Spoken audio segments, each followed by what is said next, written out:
going on out there, everybody? And thanks so much for joining us here today on Expanded Perspectives with me, Cam Hale, and as always, kicking it in studio with me, Big Fizzy. How's it going, everybody? Yes, I'm here in beautiful Skeleton Studios. Excited and ready to go. I got my Gatorade here. I got my cucumber flavored. You got your shoes off? Gatorade. Yes. Come over here and your drip drops kicked off your slides. It's dark in here. It's nice and cool. We got the Hell Expanded Perspectives neon sign going in the background. We got to film. When you get back from vacay, I know. We got to film. We got to let them see it, see what they think. We'll throw it up on YouTube, do some filming. Well, I saw recently, since you posted and I posted on Instagram, this new logo that we came up with, and it got a lot of people stirred up and excited. So those that are asking, we are going to make T-shirts, and we will be getting some stickers. As far as like tumblers or anything else like that, coffee mugs, I don't know about that, but definitely stickers and definitely T-shirts. Yeah. They are coming because we got to have some ready for the live show in Fort Worth. That's right, folks. I posted about that too. It's on the show. It's on the page on Facebook. I know I haven't put a lot of stuff on Facebook. I'm old. I don't pay attention a lot of it. I'm dumb. But y'all can go on there on Facebook if you want to say you're interested, you want to say you're coming. It's all the information's on there. Let us know. Yeah. Email us. Let us know who you're coming. We know who to look for, you know? Yeah. We're going to be talking October 28th. It's a Friday night, 7 p.m., Panther Island Brewery in beautiful Fort Worth, Texas. Funky town, baby. We're going to have special guests there. We're going to have Mike Mays. We're going to have Lyle Blackburn. We're going to have Nick Redfern. It's going to be a blast. Gonna have Kyle. Kyle's going to be there. I'll be there. Luke's going to be there. Little Fizzy. Are you kidding? Little Fizzy will be there. Luke's already asked if he can destroy the set like the Eric Andre show. And I'm like, I don't know what kind of show you think we're doing. It's not going to be anything like the Eric Andre show. You're like, pump the brakes, homie.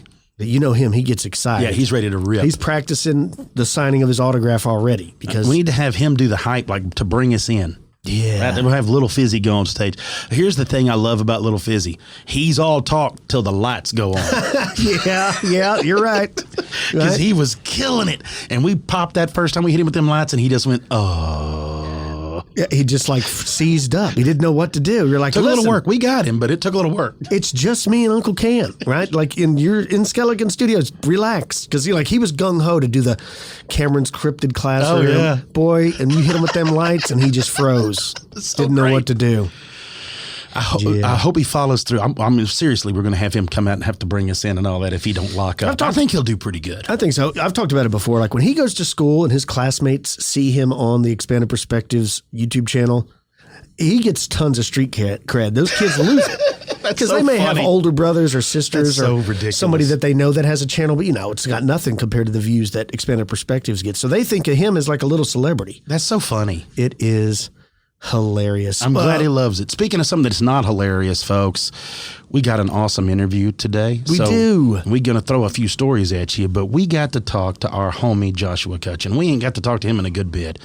And he's such a great guy, man. We got to hang out with him when they were all down. Dude, I miss Cutch. I really do. He's a good dude. He is a good dude and an incredible author because I like the way he approaches, everything he writes about is the subject matter that I've read in dozens of other books, but he always seems to find a new angle. True. That I never thought of, like his other books, like A Trojan Feast and the Brimstone Deceit, Thieves in the Night. Like he always comes at it. And this one's no different. This one is really wild, right? Yeah, it's called Ecology of Souls, and it's pretty cool. It talks about the connections with all these things that I thought were separate actually overlap quite a bit. Yes, very cool. But before we get to the interview with Cutch, check this out. We got a listener story. It says, "Hello, guys. My name is Jamie, and I'm from Sydney, Australia. I've just discovered your podcast, and I love it. As I was listening to it at work tonight, a listener called in with a story that made me stop in my tracks, as it was so incredibly similar to an experience that I had. As he described the details, my jaw just kept dropping, as he gave more details as he could, and he might as well have been describing my own personal experience to a T. It was far too similar to be a coincidence, and I felt compelled to share my own story. I'm talking about black triangles. I grew up in a rural area of Australia, known as the Southern Highlands, about 1.5 hours drive south of Sydney, and I lived in a very small country town of only a couple hundred people. My family owned a 5-acre property.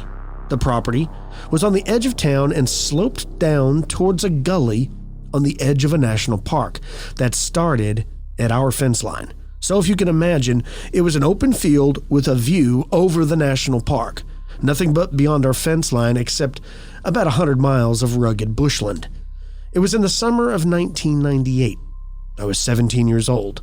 It was December. I remember that because school hadn't yet broken for summer vacation, and I vividly remember telling my story to my friends the next day.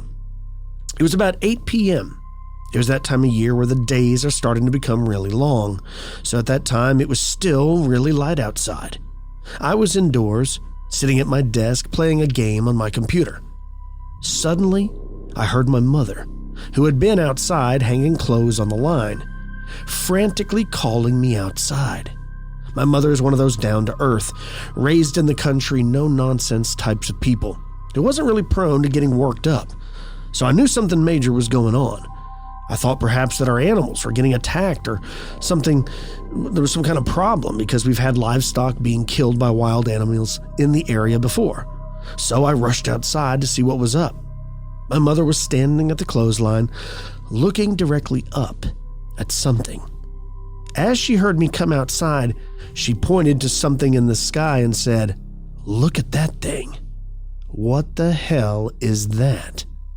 Now there in the sky, just slightly to the west of our property, was something that could only be described as a huge, stationary, dark-colored triangle. As the sky was still light at the shape of the object, or craft, was extremely clear against the sky. It was a perfect triangle. It wasn't moving at all, or making any sound that we could hear. It was just sitting there. It had white lights on the end of each point and a red light in the middle. I got chills when your caller gave out that detail. I estimated its size to be perhaps a little bigger than a large bus. Your caller said his sighting was about the size of 2 houses, which is a pretty good description of what I saw. I also distinctly remember thinking that it had kind of a metallic-looking surface. We just stood in our backyard for what must have been about 5 minutes watching this thing. At some point, my younger brother had joined us, and all 3 of us just stood there watching, trying to figure out what it was. For all that time, it didn't move not even 1 inch. And then all of a sudden, it seemed to rotate slightly on its axis and then started to move off, slowly and silently accelerating in a due westerly direction over the national park and eventually disappeared over the horizon. A couple of days later, my mom ran into a neighbor of ours at the local store. The neighbor lived in a house that was maybe half a mile away and had a clear view over our house. Before my mom could even say anything to her, the neighbor said, "What on earth was that thing over your house the other day?" From her house, she had been watching exactly what we had been watching, a huge black triangle. I have no explanation for what it was. All I know is that for 100% certain that it was definitely an artificial craft of some kind. At the time, I tried to rationalize it, like perhaps it was some kind of high-tech experimental craft, an explanation you guys offered up as a possibility. However, it just seemed far-fetched that anyone had that kind of technology and was so much unlike any conventional technology we knew of at the time. But it seemed like the most plausible explanation. However, this happened 24 years ago now. I find it incredibly unlikely that someone could have had that technology so long ago and that it hasn't become known by now. So, I no longer believe that was the case. We were not the only ones to have seen it either, as the next edition of the local newspaper carried an article about how there had been multiple sightings of a UFO reported from all over the Shire that evening. I remember my mom cutting out that article and putting it on the refrigerator. She probably still has it. To this day, whenever we're together, we will occasionally still bring up the black triangle. Anyway, thanks for listening to my story. After hearing your listener's account, I just had to write it in. Keep up the great work. Thanks, Jamie. Jamie, thank you so much. Very cool. Wow. You know, I can't imagine what that would feel like, though, to be listening and then hear basically your story, right? You're like, wait a minute, somebody else, I'm not out of my mind, right? Like that is, I love it. I don't live it for them because that's really unnerving, but I love the fact that they're you feel better about the whole sighting. Yeah. It's weird how many people have seen the same triangle, and it's described the same way with the white glowing tips, the red in the center. Doesn't that seem like that has to be us? Man, right? It's kind of like with the Sasquatch thing. I go back and forth. There's days where I'm like, dude, it can't be. It's got to be something we've created. But then why don't we ever use it for anything? It's not like we've been in almost a steady state of war for like the last 30 years. If it's that awesome. Right. We have that kind of power. Why wouldn't you just show up, wreck some stuff, disappear back? What is this butte? Is this you warping? That's it. Warping, teleporting. I don't know. Now I'm following along. I guess I could have programmed some sound effects into the soundboard, but I don't even remember what's on that soundboard. I wouldn't hit them because we're not sure what we put on there yet. But I'm saying I need to put one on there. We used to do that. I actually won the Golden Knob Award like 2 years in a row. Right? Yeah. We'll put some back on and we'll get to rocking and rolling. What's this one say, folks? That's crickets. Well, there we go. So that's about it. Y'all know the headlines are always grabbing me, right? Yeah. Too bad our buddy Lon knows the same thing, too. So he loves to mess with us. He puts out amazing things, sends us stuff. We send him all kinds of stuff. You know the game, right? Yeah. Then I read this. Bipedal canine attempts to enter truck door in New Mexico. That's right, folks. Right next door, our next door neighbor's got a little Dogman problem. Says, I was driving outside of Alamogordo, New Mexico. This occurred in the year 1990, during that a late night. I was transporting a buddy from Long Island, New York, all the way to Tucson, Arizona. I'd been traveling through the mountains to get to Alamogordo, New Mexico. Then some mutt comes out and stops in the middle of my lane. Thinking that I was going to run it over, I quickly brought the vehicle to a stop. And now I'm towing a trailer behind me, pulling it with my Toyota pickup and this U-Haul trailer. My buddy, of course, is asleep in the passenger seat. So I start yelling at him, wake up and take a look at this. And I open my door to get a better look at this dog. At that moment, the dog stands up on two legs. It had short front legs and a body like a dingo. The eyes were brightly reflecting the light from my headlights. Now, dingoes are native to the continent of Australia. They're not out in the middle of the desert in southwestern United States. This thing then quickly walks up to my door. After making some marks on the glass, it attempted to physically unlock the door. It reared up on its hind legs and was genuinely attempting to raise the door handle like it understood what it was doing. And again, I yelled to my buddy, Dave, wake up. Then he turns his head to the side and said, what is that? Now, the vehicle is a manual transmission, so I dropped it in first gear and began putting things in after all was going on, and we're climbing out of this low spot. And I'm thinking to myself that I had no idea what was going on and that I might be losing my mind, that it's likely it would have entered the cab if I hadn't been quick enough to close the door and lock it. I'll never forget this. I'm 44 now. I was maybe 20 at the time, and that's still the strangest thing I've ever seen. My question is, why did you wait till it walked up to the door? I don't know. If I saw it stand up, I'm going to just start running through those gears like a NASCAR driver, right? Yeah. I'm peeling tires, man. I'm out of there. Yeah, I hear you, man. A dingo, though, a canine, a walking dogman dingo trying to get into a fella's truck. I know. There's no explanation for that. Either the person is completely crazy or that's exactly what happened. Right? There's no mistaking that as, it was a homeless guy out in the middle of the desert. That doesn't work. I don't think we'll ever know. No. We'll get to the bottom of that. Let's take a break, and when we get back from the break, we're going to be talking with our buddy Joshua Cutchin about his new book, Ecology of Souls. Stick with us, folks. You're listening to Expanded Perspectives.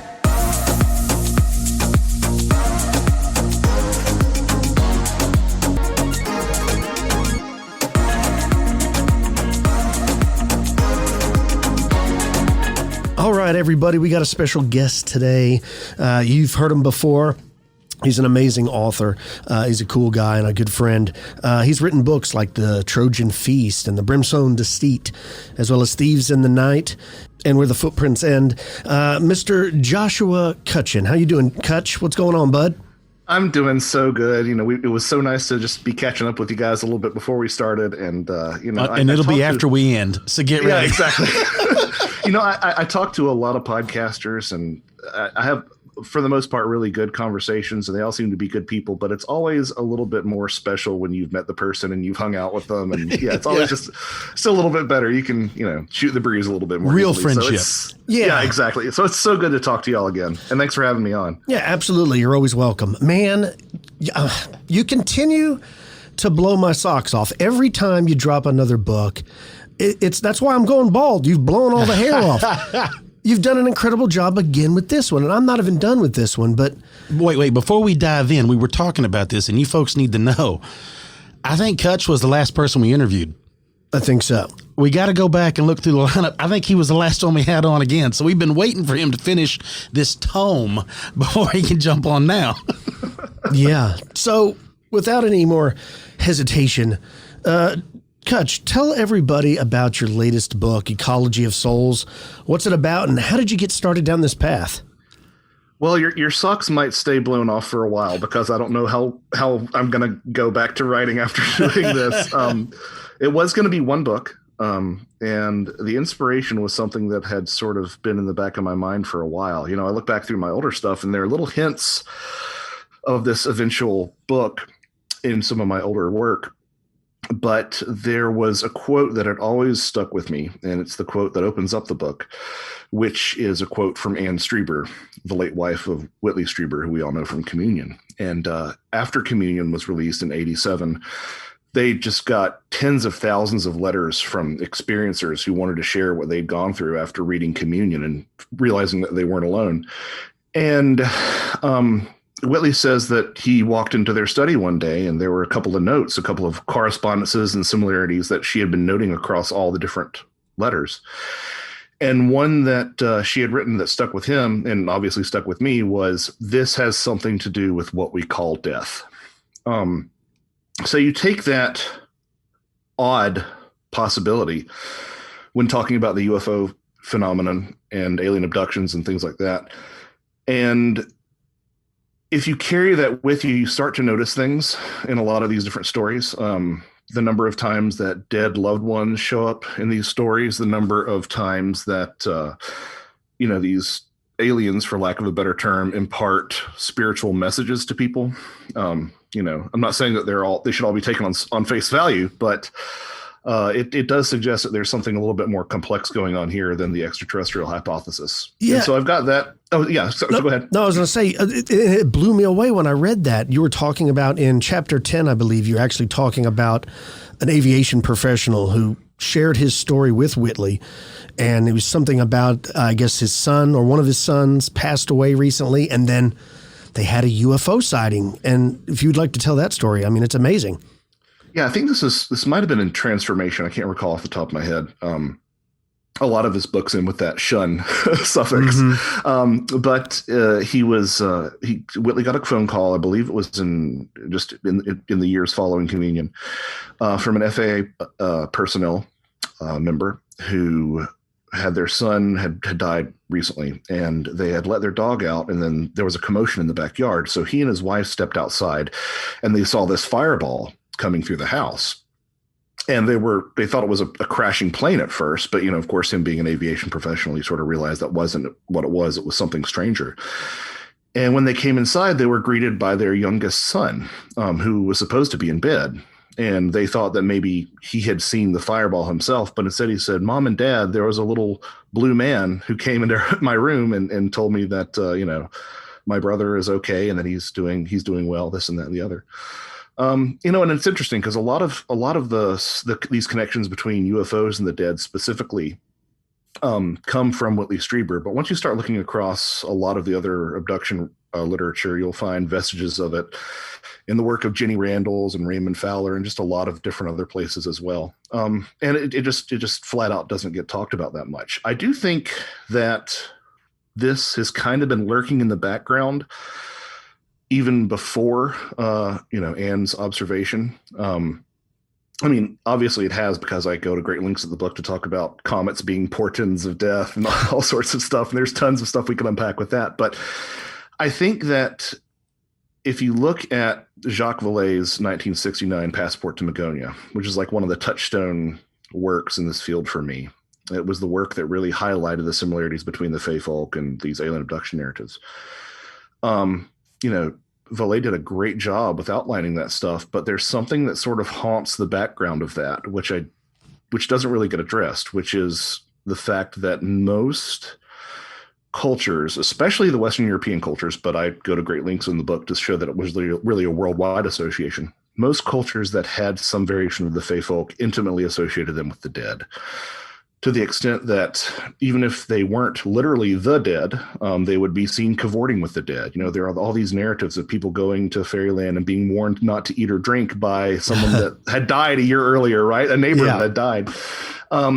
And, you know, you also find these stories of people who come back and they say that they have somehow transitioned to become a fairy or an elf or something like that on the other side. So this idea has been sort of sneaking its way through these sort of uncharted waters for a long time. And I guess in classic Joshua Cutchin fashion, I said, well, let's see what there is to do with that. Let's dig on that a little bit. So I was just going to write a book about UFOs and death. And the more I did it, the more it just kept on building on itself and building on itself and building on itself. And I realized that this wasn't one book, but it was two books. It's volume 1 and volume 2, simply by merit of the fact that I couldn't fit it all in one book, because you end up talking about things like ancient monuments and ley lines and not fairy folk, but also, you know, near-death experiences, out-of-body experiences, ancient concepts of the soul, polypsychism, the idea that we have multiple souls.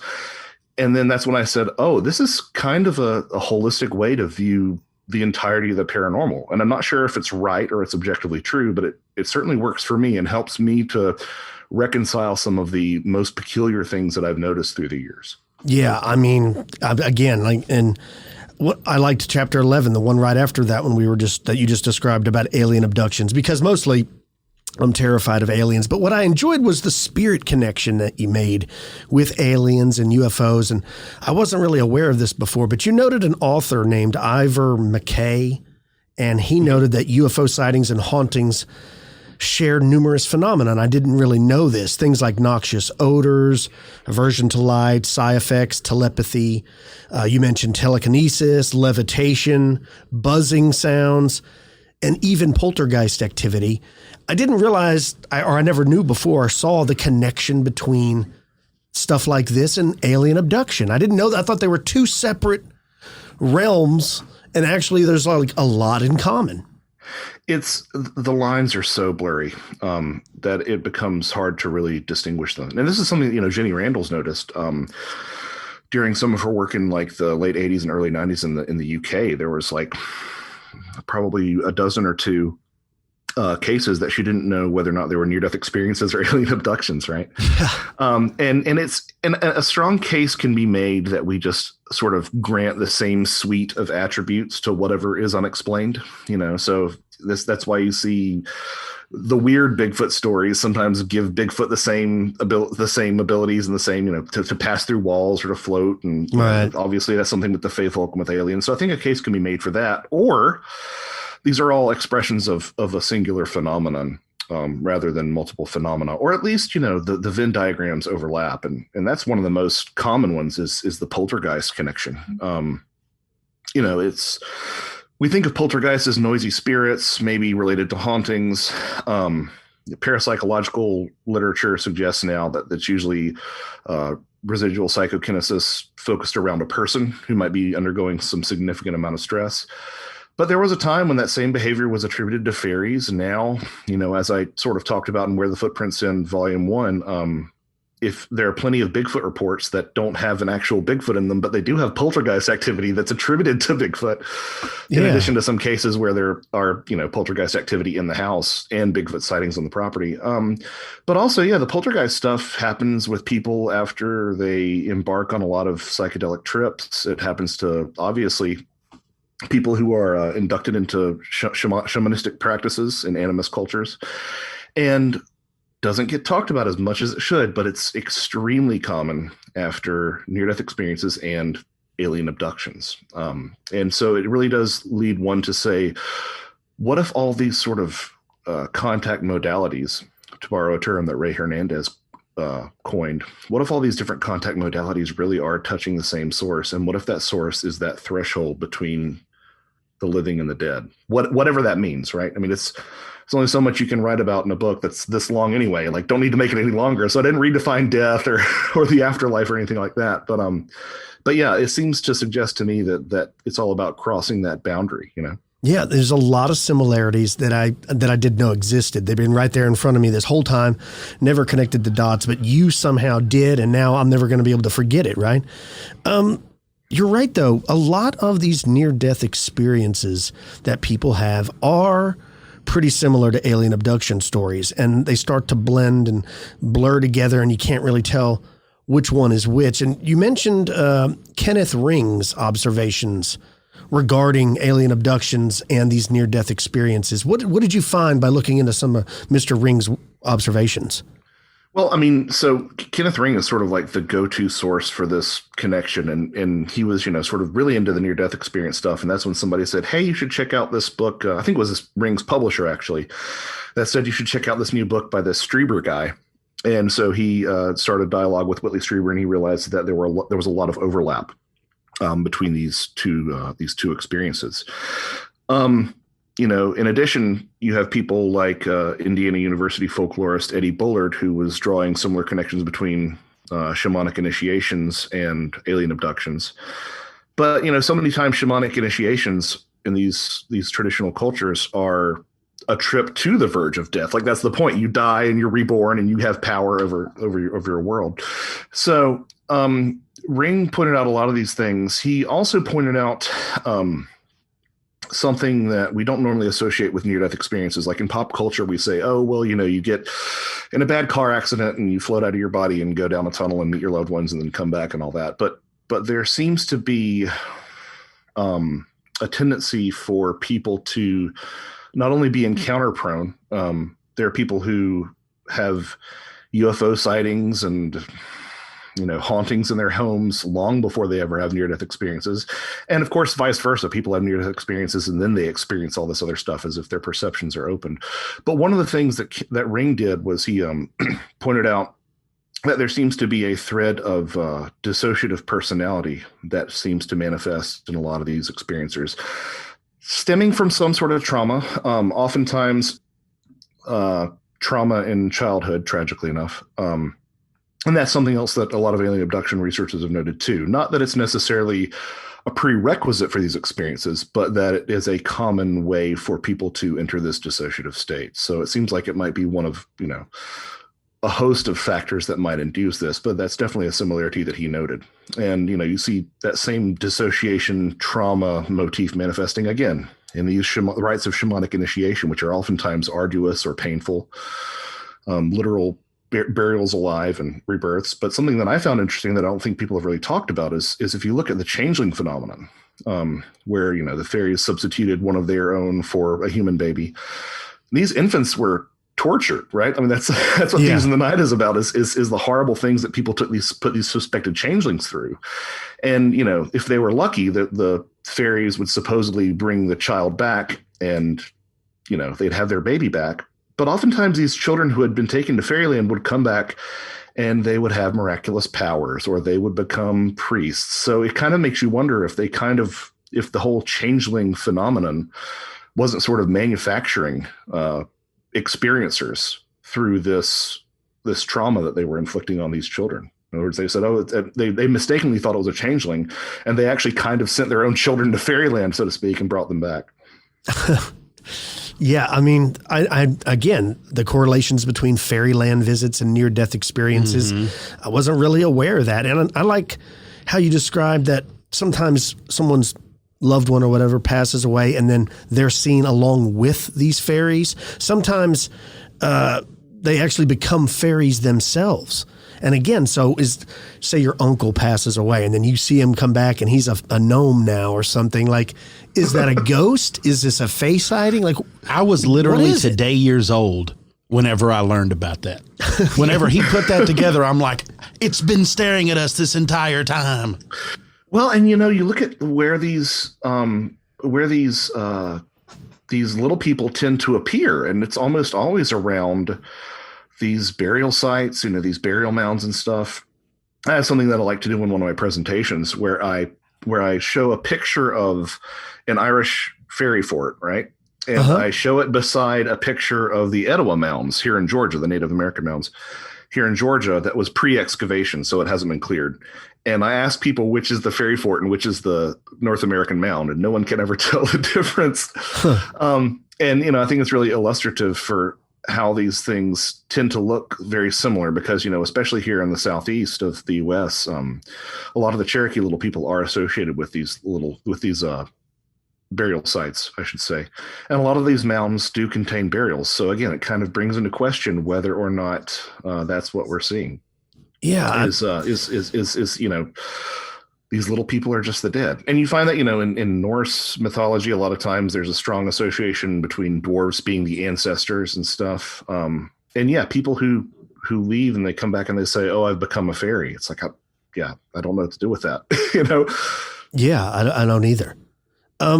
You were mentioning the fairy mounds, and I think it's very interesting, the many similarities between, like you were talking about, New World mounds versus Old World fairy mounds, and how, as a general rule, we find that the richest fairy folklore is amongst the very people that are living near those mounds and those sites. And you have to ask yourself, why are there so many strange sightings, whether it's cryptid, whether it's fae, ghosts, or even UFOs around these sites? In fact, I liked in the book how you called the mounds in the book as sites of a Neolithic space program.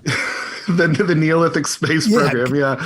Yeah, I mean, because, I think there's no denying that that the mounds have always been really strange.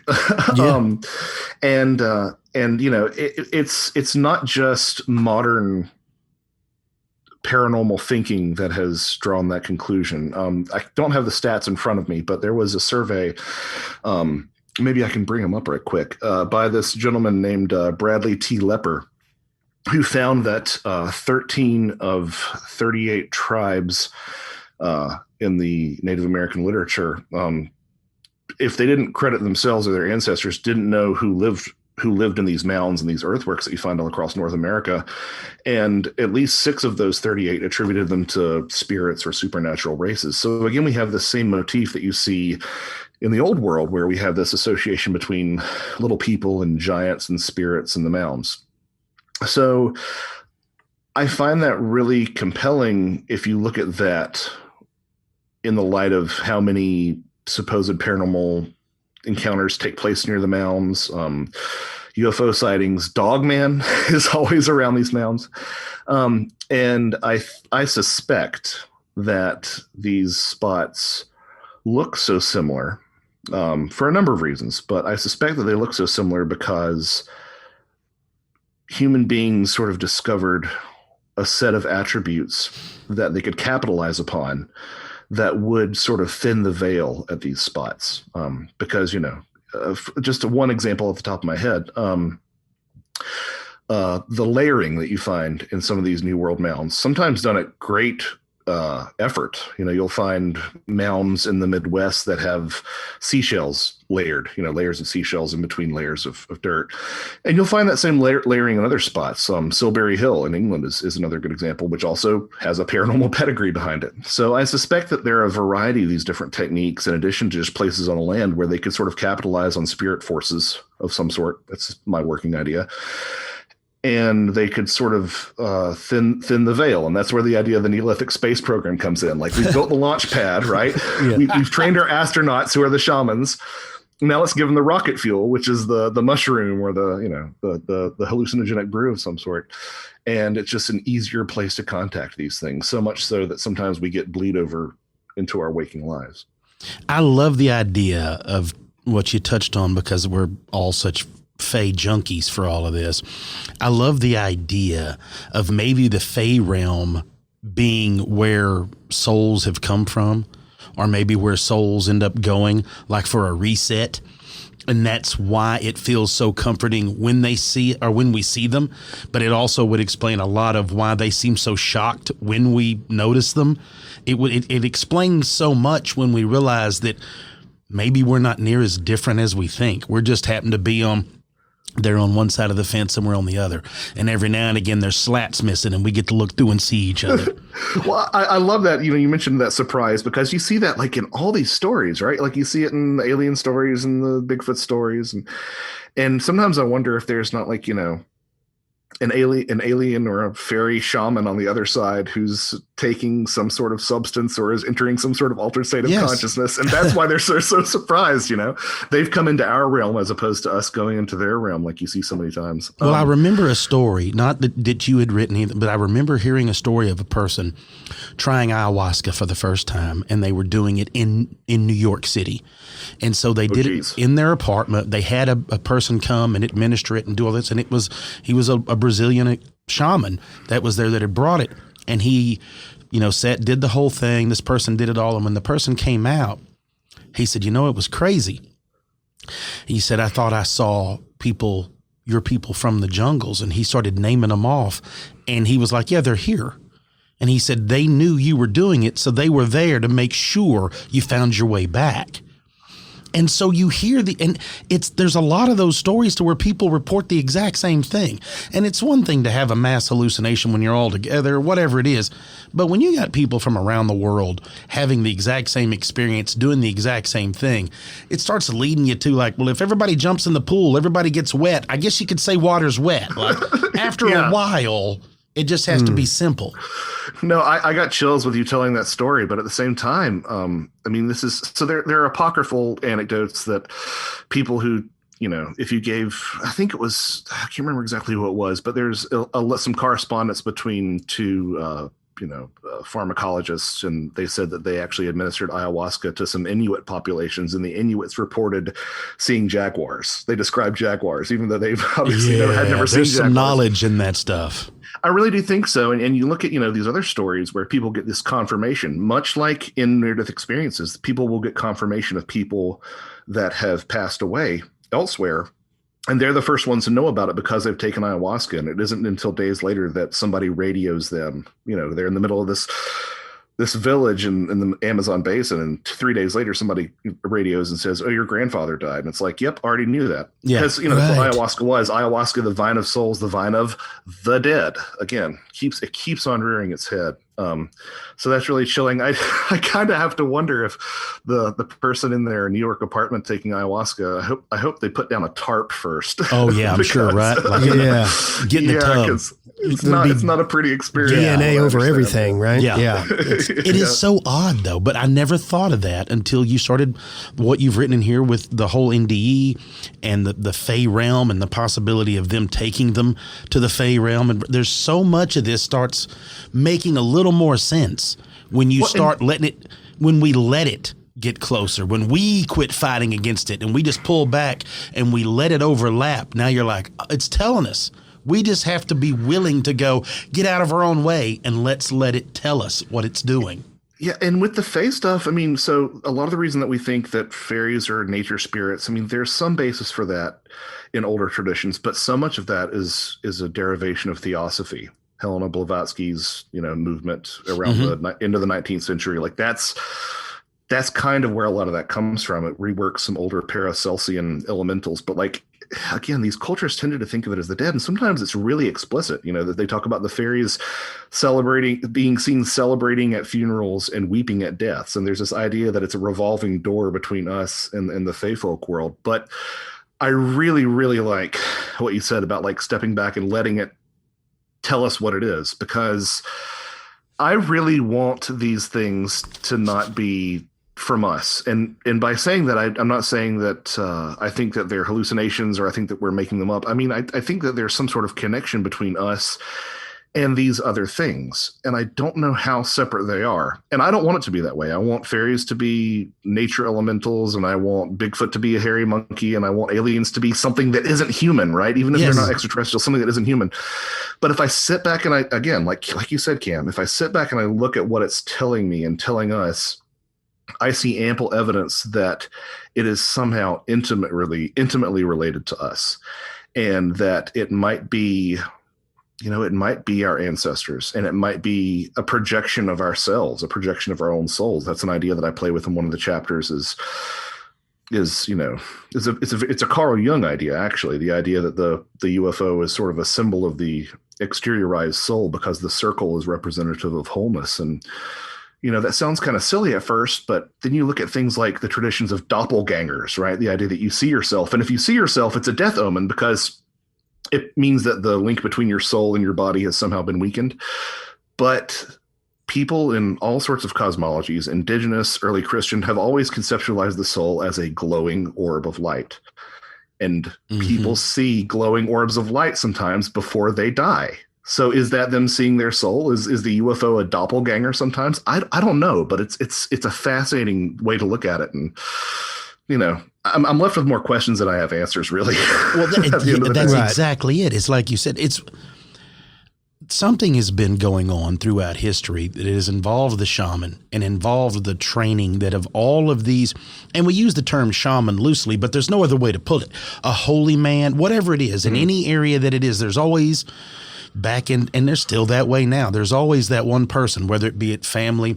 I remember reading they like to pass it on from grandfather to grandson or grandmother to granddaughter. So there's no friction between the very next one. It's more of a love and a passing of it and how it plays out. But it's almost something that's taught. It's not necessarily born into as much as it is that it's taught how to look at this stuff, how to live in its realm, how to be able to be invited into its realm. And this has been going on since written history. As far back as we can find anything that has writing, it has stories like this. So there's something there, and they knew something about it. And for some reason, as we have progressed in civilization, we've turned our back on this knowledge, and we've turned our back as this culture now, the European culture that we're in here, we've turned our back on a lot of that. And we look at it as hooey, and we laugh at it, and we make jokes of it. And then we start to build our own thing. Like we're talking about, this has to be UFO. This has to be paranormal. This has to be cryptid. When in reality, it's not. We've learned 1,000+ years ago it wasn't.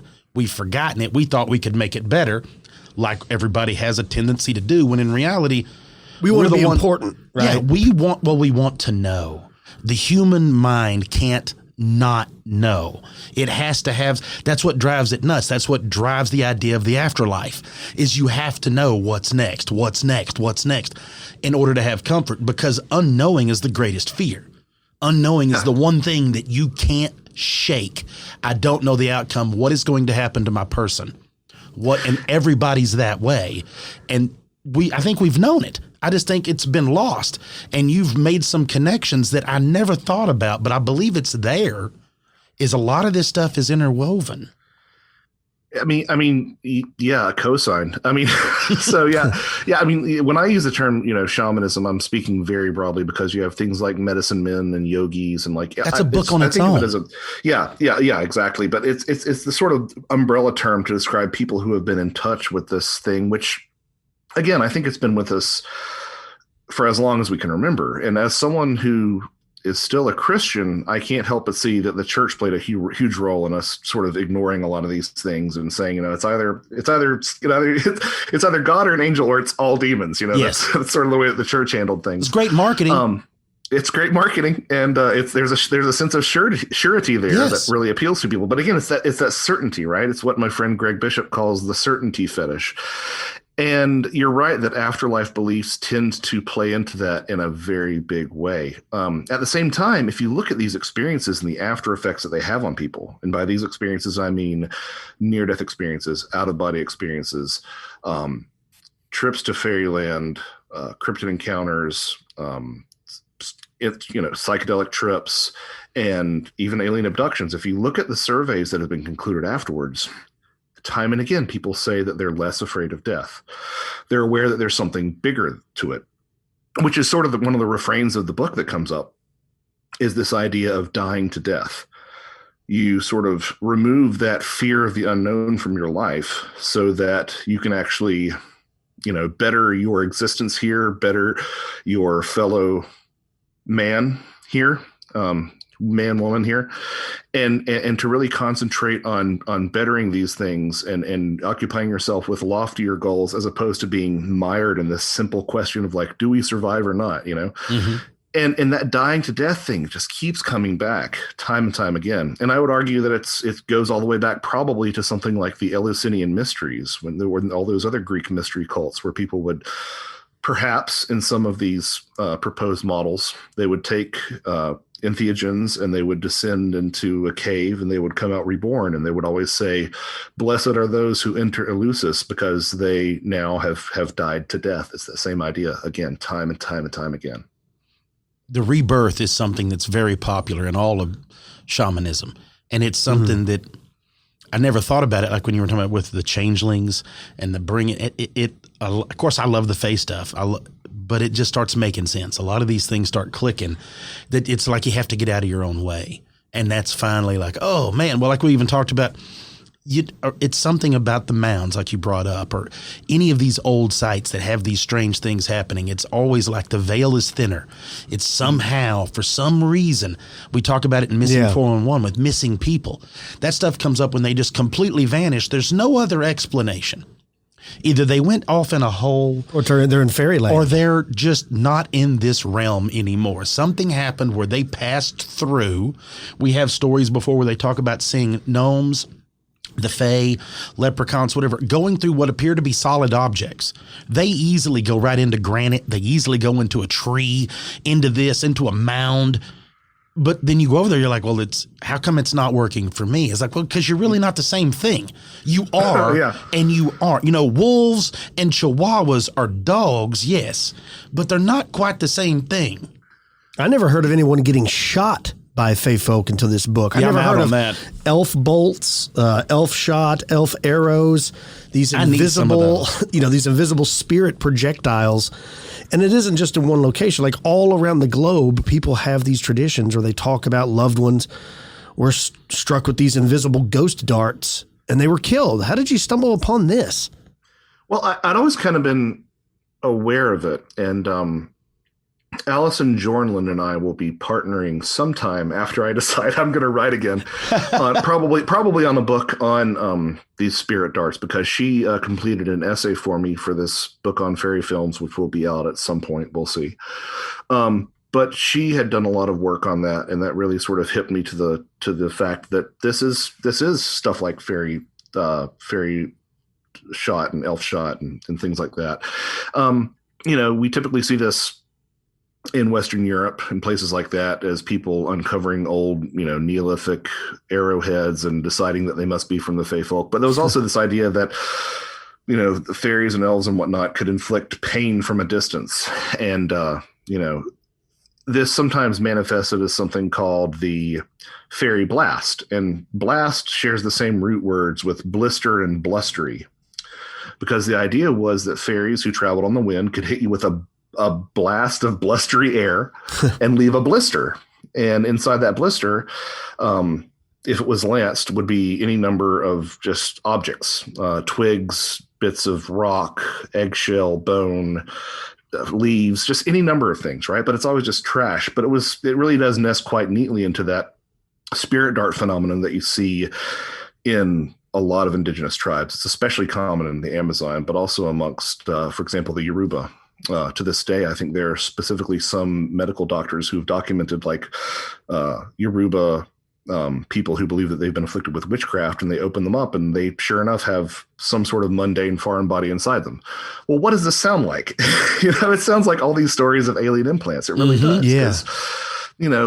I love ufology and I love a lot of the people, and there's a lot of good work out there, but these things are never impressive when they're excised, right? They always look mundane. And of course the claim is, oh, well, they're so advanced that they look mundane, right? Right. But I think it makes a lot more sense to me to fit it and to nest it into that sort of spirit projectile category, because it seems to be very similar to what we're seeing. Just like with the fairy blast, you lance these things open and it's always a bit of calcified iron, or, something like some skeptics say that people have injuries and they get a bit of porcelain under their skin and it calcifies, and that's what it is. Well, would be completely consistent with what people reported with this fairy blast phenomenon in Western Europe. It's so wild, man. It's crazy. I've got another thing too, is like on the cover of the book is Terence McKenna.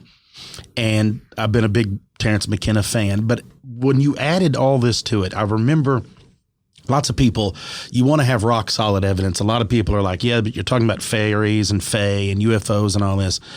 There's a story, there's an account that his brother Dennis McKenna tells of the time that he and Terence went down south deep and started taking literally hero doses of mushrooms. And I remember the story of Dennis saying that he and Terence carried on conversations together and they weren't even in the room together. And they both remember exactly what the other one said. And there were people there with them that weren't on mushrooms. It was just them two, and they had people with them, and they were in separate rooms and carried on full conversations that both of them fully recalled. And that always stuck with me, as now it makes sense after reading this of why all the shamans always use it. Is because it's easier to get through that veil, like we've always talked about. Yeah. Like people report seeing machine elves. They talk about seeing the jaguars. It's like it allows you to peer through the mist just long enough, but you have to be in the right mindset. And it's not always psychedelics. It can be done with breathing when they learn how to do this, with meditation. But it's like the psychedelics let you get in there quicker and easier, and it's almost a natural, like they talk about with the ayahuasca. It when you let it in, it envelops you, it hugs you back. You just and for it to be so natural, it's like you brought up, it almost takes the fear of death away completely, because you're like, oh yeah, we are all just one big thing. That's really all this is. Like, we can't really go anywhere. We're all just going to be like, oh yeah, is it my turn again? I mean, that's it. I mean, yeah, I get the impression that once you make it past that boundary, it's all like, what was I so worried about? You know? Like, I feel like this might be the worst part. Like, where we're at right now is like the starting blocks, right? Like, this is the worst part. The best truly is yet to come. Yeah, you wind up in very Eastern ways of thought when you look at this. But yeah, Saint Terry of McKenna is on the cover. Yes. And even the term Ecology of Souls, I'm not sure if he originated the term, but he used it once to describe one possibility of the DMT realm. He said, one of the more conservative possibilities is that perhaps you've slipped into an ecology of souls.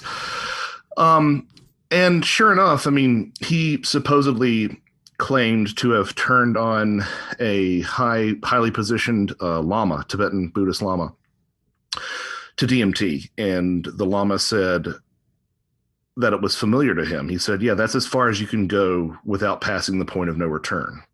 To which Terence started calling it the bungee cord into the bardo. But you were talking about listened to too many of his talks. Oh, dude, every year I try to listen to about 3 or 4 of his lectures, and I just sort of get lost in it.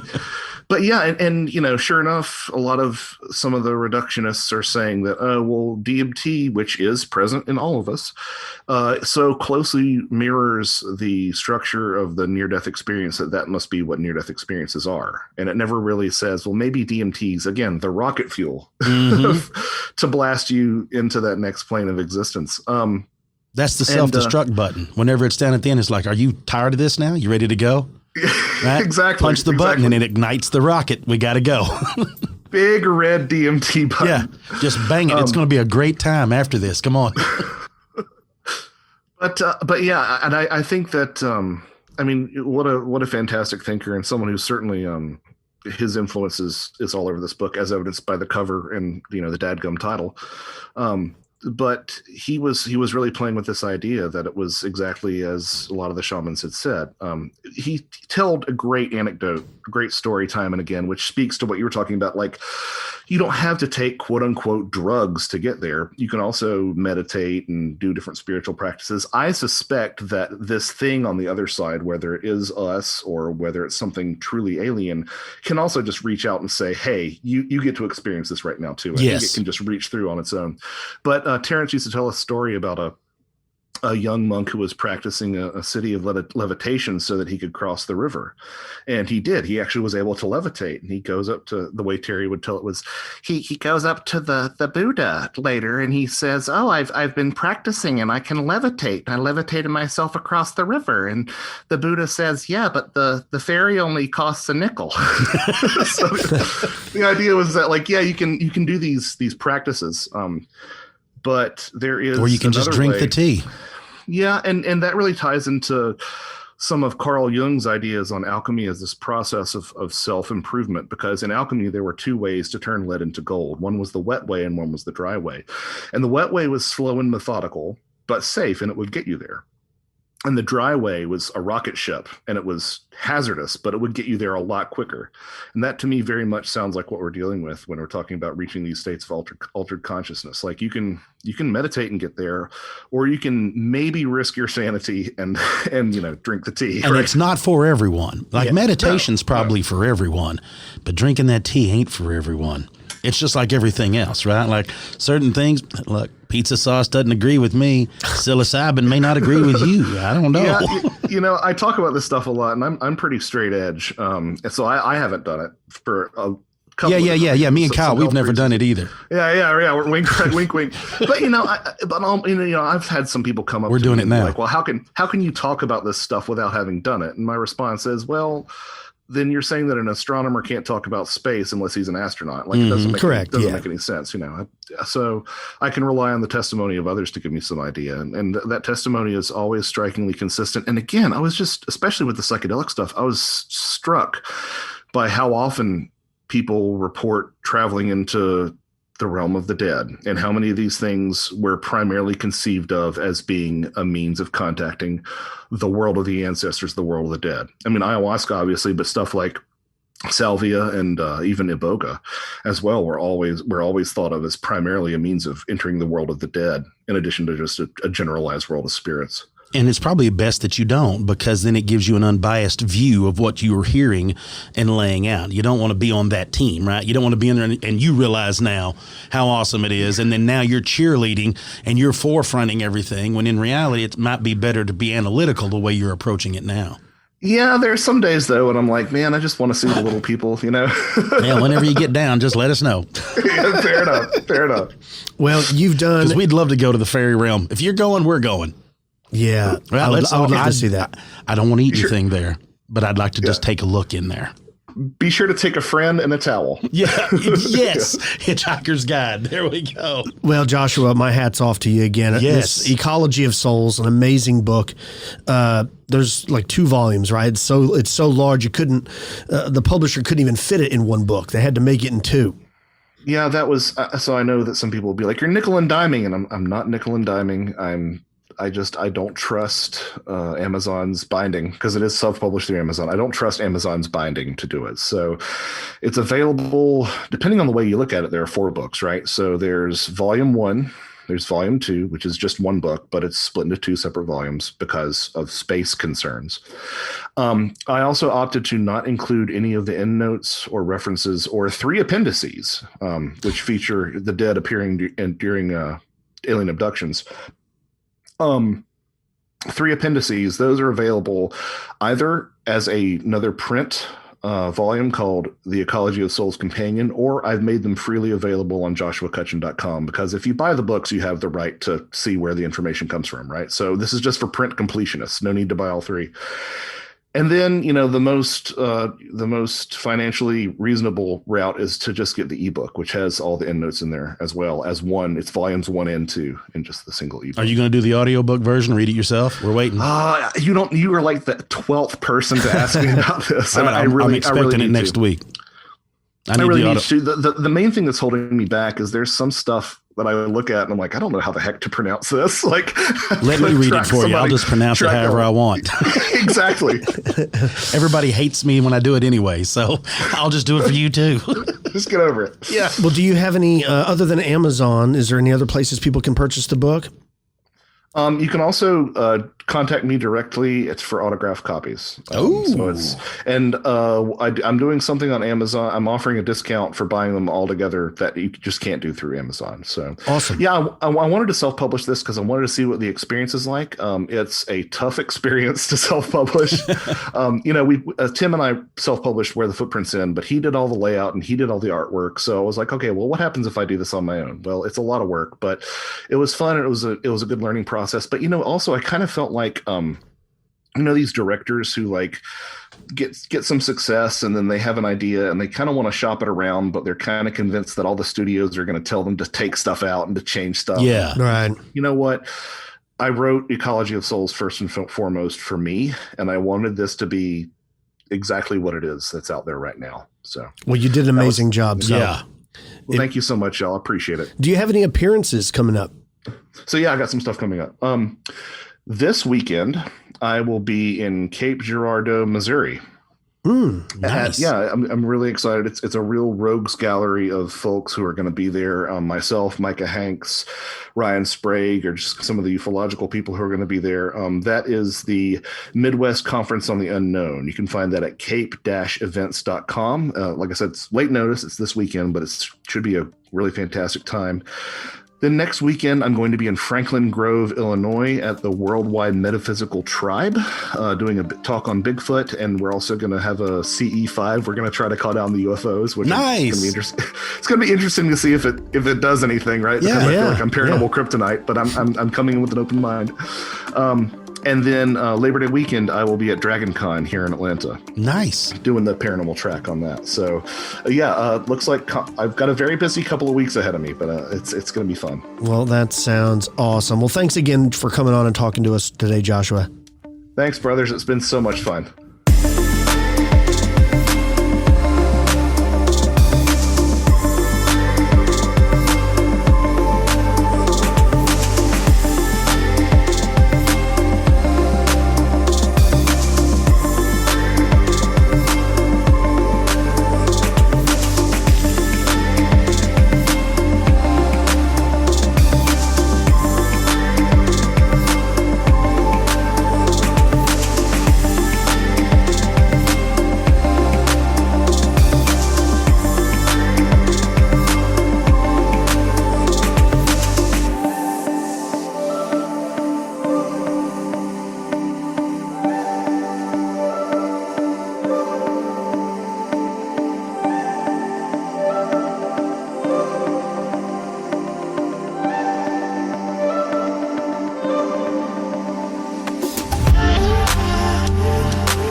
And we're back with Expanded Perspectives. That was an awesome interview with Joshua Cutchin. It's so much fun to have him on every time because he blows my mind with some of the stuff he finds. That I don't know where the guy's digging to find this stuff and why no one else has made these parallels. His brain doesn't work the same as everyone else's. I'm telling you. Right? Like he looks at things literally completely different. And I appreciate that so much. Kyle and I get excited when there's fresh stuff.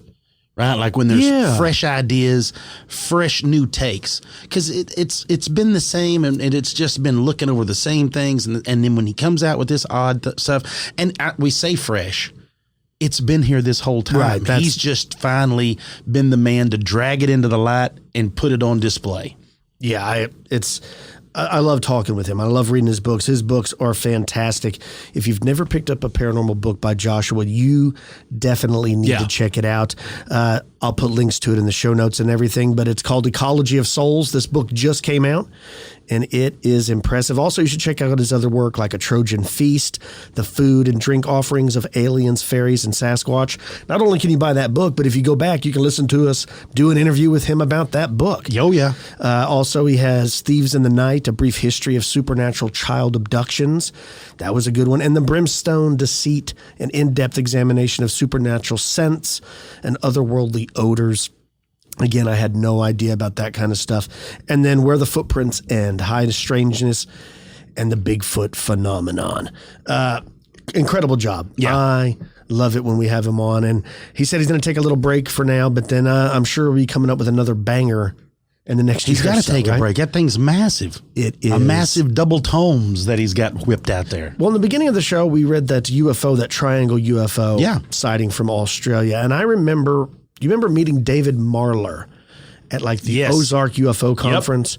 And he wrote a book about triangle-shaped UFOs. So I need to reach out to him, see about getting him on the program. Yeah, he was great speaking, too. That was really interesting stuff. Very interesting. Yeah. But on the thread of UFOs and alien abductions and things like that, I got a recent call from a U.S. Marine named Jay who had a strange sighting of an orb. Check this out. Hey, Cam and Kyle. My name is Jay Lee. I'm an ex-Marine. I live in Virginia currently.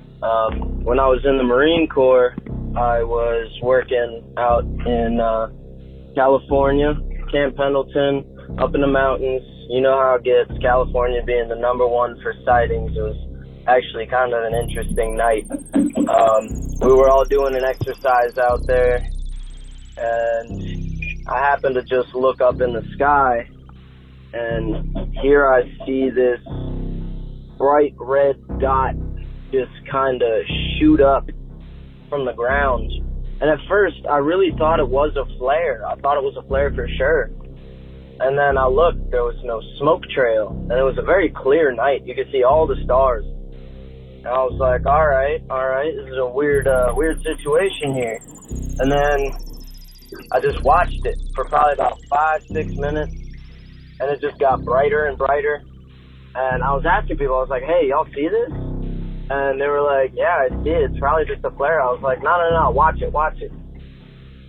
So I watched it, and it got smaller and smaller. And when it got really, really small, it took off at like a few thousand miles an hour at minimum. I have no idea how fast it went, but it was almost a blink of an eye. It shot up into the sky, stopped, shot up again, stopped, and then it shot across horizontally, almost like a straight plane to the outer edge of the earth. Like, that's what it looked like. It just, and away it went. And I was like, what the hell was that?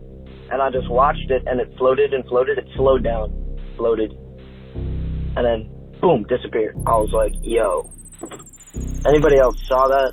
They were like, yeah, man, that was kind of trippy. I was like, yeah, that wasn't a flare. They're like, nah, I don't think that was a flare. But up in the mountains, we were probably about, I'd say, an hour and a half from a good piece of the ocean. And, I mean, it was just an interesting experience.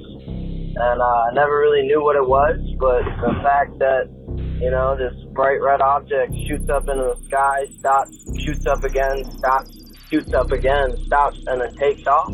I mean, it all happened within the course of 15 minutes. I mean, I feel like that might be typical for a flare, but again, there was no smoke at all. It was just a weird thing. Bright moon, too. Like, you could see, you would be able to tell if there was smoke. And, I mean, there was a fire up on the mountain about 3 hours after that. It was a weird night. But yeah, I also wanted to thank you guys for putting on such an amazing podcast. But yeah, seriously, thank you guys. You guys are amazing. And we're back. Very cool story. Thank you, Jay. Thanks for sending. I love it when y'all call in like that. First of all, thank you for your service. You know, we appreciate it. If you have a story you want to share with me and Cameron, the audience, please call the hotline, 888-393-2783, 888-393-BRUD, or you can email. I understand if you don't want your voice on there, you can email the show, expandedperspectives@yahoo.com. If you don't want us to use your name, that's fine. Make up an alias or tell us. Make up a pseudonym, whatever you want. But share the story. These are the types of stories that need to be told, that need to be shared. You 100%. Never know where your sighting, as crazy as it sounds, is told on the air, and then someone like Jamie in the beginning hears it, and they had the same experience. Help someone else. We never know. Right? We just keep sharing it. Cam, what do you got planned for the rest of your week? Man, oh man, just doing a little work. I know you're going out of town, so I'm going to be doing a little work, hanging out around the house. Just not really a whole lot of crazy stuff too much. Getting ready to move move my daughter back down to college. Yeah, that doesn't sound like much fun. Nobody likes moving. Oh, man, she's got a lot of stuff, so we're going to move her into her apartment and all that. And town down there is always busy, like every big college town. So when it's move-in weekend, it's madness down there. So right. I don't miss that. I didn't miss it last time. I'm not going to miss it this time, but we're going to go through it. But, yeah, that's about all I got going on, man. I don't have anything crazy happening right now, but it's building to it. ReaperCon. Yeah. Oh, yeah. ReaperCon. Yeah, ReaperCon in a month. You'll be up there too, but I'm going to be up there pretty much the whole time. So, folks, if you're into it, like we always said, I told y'all before, if you're into tabletop role playing and miniatures and gaming and all that stuff like D&D and whatnot, ReaperCon's going to be in Denton, and Reaper's a big company that makes miniatures, and we're lucky to be this close to them. So they're going to have a miniature painting contest and have all the kind of paint stuff going on. It's just a big, like, I think it's the 1st through the 4th of September, I think's when it is. So I'll be up there hanging out. I'm going to get Philly to come up and hang out with me for a day or so. We'll look around up there. It's just going to be fun. So, yeah, it'll be interesting. That's the only big plans I have going on right about now. Besides, you know, you got the cool stuff. You get to go fish. Yeah, we're going fishing down at the coast. The final hoorah for the summer of 2022. Yep. The kids go back to school in like 2 weeks. So we're going to do one more trip. Before we get out of here, don't forget about our sponsor, Microdose Gummies. Microdose is available nationwide. To learn more about microdosing THC, go to microdose.com and use the code EXPANDED to get free shipping and 30% off your first order. That's about all the time we have for this episode. Till next time, folks, I'm Kyle. He's Cam. Peace, y'all.